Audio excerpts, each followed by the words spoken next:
Turkiyaning Bayrampasha munitsipalitetida tirbandlikda qolib ketgan tez yordam mashinasiga yo'l ochishga urinayotgan yosh bolaning harakati xavfsizlik kamerasiga tushib qoldi.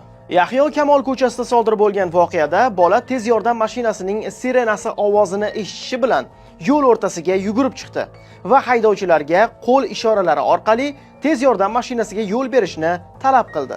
Bolakay mashinalarni birma-bir to'xtatdi. Ko'chaning boshida turib, hech bir transport vositasini o'tkazmadi va tez yordam mashinasi o'tguncha taslim bo'lmadi.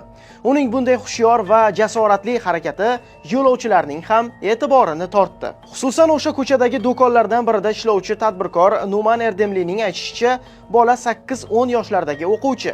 Ko'chada tirbandlik kuchli bo'lib, mashinalar yo'l bermayotgan bo'lgan. Bola esa o'zini mashinalar orasiga tashlab tez yordam o'tishi uchun butun kuchi bilan harakat qilgan. Arzimagan holatdek tuyulishi mumkin-u, lekin indamay o'tib ketsa ham hech kimdan gap eshitmaydigan joyida bolakayning bu xatti-harakatlariga tasanno aytmaslik noto'g'ri bo'lar-a? Nima deysiz?